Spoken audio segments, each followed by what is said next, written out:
What's up, Bucs fans and Pewter people? Bailey Adams from PewterReport.com here with you as we continue our Bucs 50 Memorable Games series. Of course, this will take us all the way up to Week 1 of the 2025 regular season, the Bucs' 50th season as an NFL franchise. Couple reminders as we're doing this. We'll be doing this each Thursday right here on the Pewter Report TV YouTube channel. We're going 5 games at a time in chronological order until we wrap up with games 46 through 50 just days before the season opener at Atlanta. This is all chronological, as I said. We're not doing these as a ranking of which ones are the most memorable, though that could be a fun exercise that we do tackle once we unveil all 50 of these games. If you missed last week's video, we covered 5 games between 1976 and 1988. And, of course, that video is right here on our Pewter Report TV YouTube channel if you want to catch up. Today, though, we continue with the next 5 games. 1989 isn't just an iconic Taylor Swift album. It's also where we pick back up with our series. And yes, I just shoehorned a Taylor Swift reference in here purely because I felt like it. We're actually we're skipping all the way to 1995, which I know it sounds crazy. I know we are kind of skipping some very memorable games, as I want to shout out Mark Fisher, longtime listener of the pod and follower of everything we're doing here at PewterReport.com. I did get your email. I appreciate your email. Looking at some of the games that you thought should be next in this series, and I don't mean to completely ignore those. I do want to say, though, I had, as I was going through and trying to narrow this list down, I started with a list of 80 games, and I had to make some tough cuts to get to 50 for the 50 most memorable games. So we are skipping a few memorable games, or several memorable games, really, but we are going to 1995, which, of course, was a huge year for the Buccaneers. It was the draft in which they took this man in the first round, Warren Sapp, future Bucs Ring of Honor member and Pro Football Hall of Famer, as well as this man in the first round, Derek Brooks. What a first round for the Buccaneers. It would take some time for things to really get turned around, but we start early in that 1995 season. It was the Bucs season opener. It was the first game under the Glazer family as the new owners. And obviously the first game for Warren Sapp and Derek Brooks. They beat the Eagles 21-3. Philly was a 7-point favorite at Veterans Stadium, and the Bucs didn't care about it. They didn't care about that. They were leading 7-6 for much of the game, thanks to a 64-yard touchdown pass from Trent Dilfer to Horace Copeland, and then the Bucs ran away with it in the fourth quarter. Dilfer hit Jackie Harris for a 10-yard touchdown, and Eric Rett he ran for a 19-yard touchdown. The Eagles didn't even get back into it. It was a 21-3 victory for the Bucs. The Buccaneer defense was a huge story in the game. 5 sacks for that defense, including the first career sack for Warren Sapp, who you see here, obviously against the Vikings, not against the Eagles, but first career sack for Warren Sapp, the first of very many in a Buccaneer uniform. And this game was part of a 5-2 start for the Bucs. Unfortunately, the team did go on to finish 7-9, which led to the firing of Sam Wyche and the hiring of Tony Dungy, which would usher in a completely new era for the Bucs. And as those of you who've followed the Bucs for a long time, things didn't start out the best under Dungy either. It took a little while in 1996, and we move on to our next game in this series, November 17th, 1996. Actually, November 16th is my mom's birthday. Shout out, Mom. Love you. November 17th, 1996, though, the Buccaneers at the Chargers on the West Coast. It was the 3-8 Bucs at this point, and they were historically bad on the West Coast. They hadn't won a game there in a very, very long time, and they were going on the West Coast to play a Chargers team that Chris Berman before the game would call, of course, as he always does, the San Diego Superchargers, and he had them going against the Yucks, which was, of course, a nickname that had been coined long before that. But I love the story to this game. As the story goes, Warren Sapp and Derek Brooks were watching this on NFL Countdown in their hotel room, and they took it personally and kind of looked at each other and said, we got to do something about this. We can't be the Yucks for any longer. And they did look like the Yucks early on. The Chargers went up 14-0, but the Bucs did turn it around. Mike Allstott and Eric Rett had rushing touchdowns, both from inside the 5, while Michael Husted hit 4 field goals on the way to an unlikely 25-17 win. The Bucs getting the job done on the West Coast, beating the Chargers. Donnie Abraham, Charles Dimry, and John Lynch all had interceptions of Stan Humphries. in that game, and Tampa Bay controlled the clock. They outpossessed San Diego 39-02 to 20-58 in that game. And this was, for many and for a lot of reasons, the start of a turnaround for Tampa Bay. Buccaneers went on to win 2 of their next 3 and finished the season with a 5-2 stretch overall. They finished the first year under Dungy 6-10, but they set the stage for a very, very memorable and incredible 1997 season, of course, which is where we move on to next. This was a game where the Buccaneers were hosting the San Francisco 49ers in the opener. And this was in a lot of ways, this was a statement game for the Buccaneers.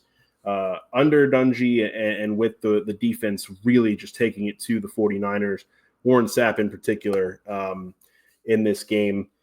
He knocked Steve Young out of the game with a concussion early on, and Jerry Rice he took down on a reverse later in the game, and that was a play that actually knocked Rice out of the game too, with a torn ACL and MCL. And this was just the Buccaneers bullying the 49ers. Very good 49ers team, obviously. This is a team that had Steve Young and had Jerry Rice, and the Bucs just took it to them. They had 7 sacks on the day. As I mentioned, Warren Sapp had that one on Steve Young where he knocked him out of the game. And Sapp went on to have 2.5 sacks total in the game. Regan Upshaw added 2. Hardy Nickerson had 1. And then Derek Brooks, Brad Goldpepper, and Rufus Porter all earned a half sack each. Not a lot of offense in this one for Tampa Bay, but they didn't need it. They held the 49ers to 6 points. Trent Dilfer threw a 1-yard touchdown to Dave Moore off a play-action pass to give the Bucs a 10-6 lead in the fourth quarter. And as I said, they would go on to win that one 13-6 as a statement. And this was obviously, too, the first game for the Buccaneers in those, not in the creamsicles. They had just rebranded, another part of a new era for Tampa Bay, doing away with Bucco Bruce and the orange creamsicles, the orange and white colors, moving more toward the pewter power, the pewter red, white, as you see here with John Lynch on the screen. Obviously, it's what everybody sees these days. Now they've done kind of not a rebrand, but they've refreshed this look that they rebranded to in 1997, and it just became the look of the Bucs in the late 90s and early 2000s, the one that everybody remembers from that first golden era of Buccaneer football. So this game in 1997, a huge part of the beginning for that. And we move on to later in 1997. This was, again, a very memorable season, and there were other games in this season that we could have picked and talked about here, but we will move all the way into December 28th, 1997. The Bucs' first playoff win since 1979, and the last game at what was the old Tampa Stadium. The guy coming into this game, obviously, the Lions, we're talking about Barry Sanders, a guy who had dominated the Buccaneers for years, dominated every NFL defense for years, but obviously within the NFC Central was a thorn in the Bucs side continuously. And this was his lone 2,000-yard rushing season in 1997. But he had rushed for an NFL record 100-plus yards in 14 straight games and coming into this one. And the Bucs made him mostly a non-factor. They held him to 65 rushing yards on 18 carries. He did go over 100 total yards with 43 more receiving yards on 5 catches, but not a whole lot of impact for Barry Sanders in this one. Obviously, with Monty Kiffin's defense getting the job done and Tony Dungy leading the Bucs to their first playoff win since '79, a huge moment for the Buccaneers as they really kind of started to shuck off the old monikers they were given and become that fearsome defense that they were in the late 90s and early 2000s. They did this against the Lions too, and in a really, I don't know, it was very memorable fashion, obviously, because of the NFC Central storyline to it and the fashion that they did it. I think that was a huge thing for them too. They built a 20-0 lead thanks to a 9-yard touchdown pass from Trent Dilfer to Horace Copeland, and then a 31-yard touchdown run of one of Mike Allstott's many memorable rushing touchdowns, a 31-yarder. And Michael Husted hit 2 field goals to build that 20-0 lead. And while the Lions did get within 20-10, they never got any closer. And this game ended in actually pretty embarrassing fashion for Detroit, obviously, with Frank Reich accidentally spiking the ball on a late 4th down with 8 seconds left, handing the ball over to the Bucs and giving them that first playoff win in almost 2 decades. There. And the Bucs would go on to lose the Packers 21-7 at Lambeau the following week to end the season, but it was still a huge step forward under this man that you're looking at right here, Tony Dungy. And that will move us on to our final game of this video and the 10th game on our list, September 20th, 1998, the opening of Raymond James Stadium. The Bucs started 1998 on a 2-game road trip, had played all their preseason games on the road. This was the opener for Ray J, as you know it now. Hosting the Bears, they were 0-2 after those road losses to the Vikings and Packers, but their first win of the season came in front of 64,328 fans at the brand new Raymond James Stadium. Didn't start well. The Bears took a 15-0 lead before halftime, but the Bucs rallied in front of the home fans. Trent Dilfer throwing a 13-yard touchdown pass to Riedel Anthony. Dave Moore made a spectacular catch and run on a 44-yard touchdown later in the game. And then the go-ahead score would come from Warwick Dunn, a 43-yard rushing touchdown before the Bucs kind of just poured it on from there. Mike Allstott added another touchdown as the Bucs scored 27 unanswered after falling behind 15-0 to Chicago. Allstott had 103 yards in the game, and Warwick Dunn had 82. 2 fumble recoveries in the game, one by John Lynch, one by Hardy Nickerson, another Buccaneer legend. So a very memorable one as the Bucs opened up Raymond James Stadium. And it has been, I don't know. I every time I walk into Raymond James Stadium, it's the place I went to growing up as a kid.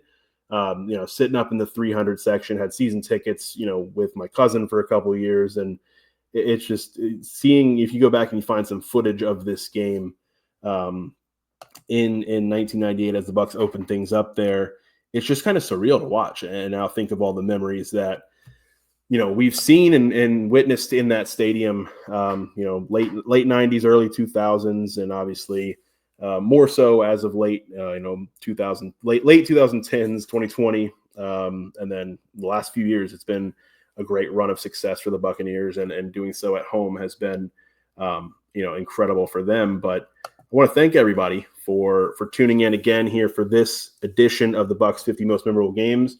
It's where we'll finish things up here in the second video of the series, and we'll pick back up in 1998 next Thursday on another Throwback Thursday. So we continue this trip through the archives. I just want to thank everyone again for watching and following along on this journey through Bucs history. I enjoyed reading the comments last week, and again, I want to shout out Mark Fisher for that email. Thank you very much.